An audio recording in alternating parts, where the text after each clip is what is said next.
Pero ¿qué puede salir mal cuando estamos buscando llevar alrededor de 500 personas al medio de la nada para construir cosas y prenderla a fuego? ¿Cuál puede ser el factor más grande cuando estamos buscando prender fuego a algo?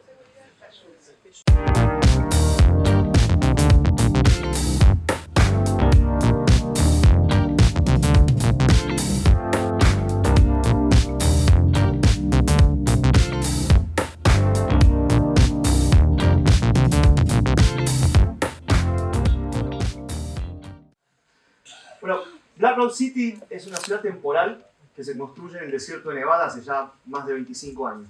Es una zona autónoma donde aproximadamente 70.000 personas todos los años se reúnen para celebrar Burning Man, que es un experimento social, quizás el experimento social más grande que existe en el mundo y más inmersivo, donde todos los participantes nos organizamos alrededor de campamentos que brindan todos los servicios que tiene esta ciudad temporal.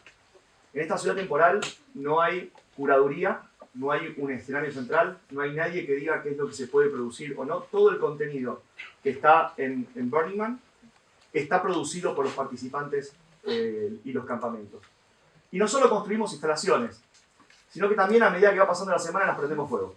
Durante toda la semana muchas de las instalaciones se van prendiendo fuego como parte de este ritual, donde básicamente estamos celebrando la impermanencia, la creatividad y la diversidad de una forma radical. Hace casi 8 años que estoy yendo, desde 2011, desde la primera vez que fui no pude dejar de ir todos los años y siempre soñé con poder hacerlo acá en Argentina. Y así fue como estos 7, 8 locos con los que teníamos la idea de arrancar y hacer un evento similar al de Burning Man en Nevada, arrastramos otros cientos de locos y creamos esta especie de zoológico o comunidad que se llama Fuego Austral, donde ya llevamos organizados tres ediciones. La última edición se realizó en Tandil en abril. Llegamos aproximadamente 450 personas. De esas 450 personas construimos alrededor de 10 instalaciones y las pudimos prender fuego también a lo largo de esos 6 días que duró el evento. Y hasta acá no hay ningún factor. Hasta acá todo fluye, todo funciona. Pero ¿qué puede salir mal cuando estamos buscando llevar alrededor de 500 personas al medio de la nada para construir cosas y prenderla a fuego? ¿Cuál puede ser el factor más grande cuando estamos buscando prender fuego a algo? Y así nos pasó en la segunda edición de Fuego Austral. Comenzamos buscando un campo, un predio que parecía el predio ideal. Encontramos un campo en Rauch, son más o menos 280 kilómetros al sur de la provincia de Buenos Aires. El campo era plano, no tenía un solo cardo, que era lo que nos había minado la primera edición de Fuego Austral. Estaba a 2 kilómetros de la ruta, camino doble, con mejorado, doble tranquera, podían pasar los camiones, traer todas las cosas. Llegó el día de armar, de ir a preparar la ciudad, y llegamos con 2 voluntarios, Nico, Jordan y yo. Un domingo a la noche nos bajamos de la camioneta, iluminamos para ver dónde podías poner las carpas y armar la base operativa, y el campo brillaba. El campo estaba cubierto de agua, era un espejo. Estaba el dueño del campo al lado nuestro, le preguntamos, ¿qué onda? O sea, dijo, no se preocupen, el agua baja rápido. Y nos fuimos a un hotel al pueblo. Al día siguiente volvimos y evidentemente sí, el agua había bajado, había retrocedido un montón, pero no lo suficiente. Era lunes, el viernes abríamos las puertas, el viernes de carnaval, teníamos que trazar la ciudad, tuvimos que moverla 4 veces, nos llevó todo el día poder encontrar una ubicación donde por lo menos más de la mitad de la ciudad esté fuera del agua. Llegaron los participantes, llegaron el viernes al mediodía, hacía 40 grados de sensación térmica, muchísima humedad, pero eso no nos detuvo, empezaron a armarse los campamentos, se armaron las instalaciones y tuvimos una primera noche espectacular, muy bien acompañados. Tuvimos alrededor de 2.000, 5.000 escarabajos que se unieron a la fiesta, atraídos por la luz del Pampa Guarro, que es un carro que pasa música y tiene unos LEDs audiorítmicos muy brillosos. Y logramos subir el MAN al día siguiente, que es como un hito muy grande cuando levantamos la estructura del MAN entre todos. Pero a la tarde el horizonte se puso negro. ¿Escucharon hablar del pampero alguna vez?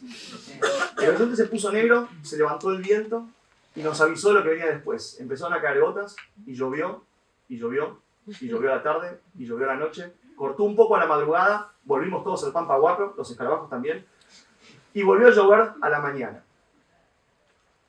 empezaron a flotar los colchones inflables saliendo de las carpas. Teníamos camas de agua en los campamentos. Un upgrade de fuego austral.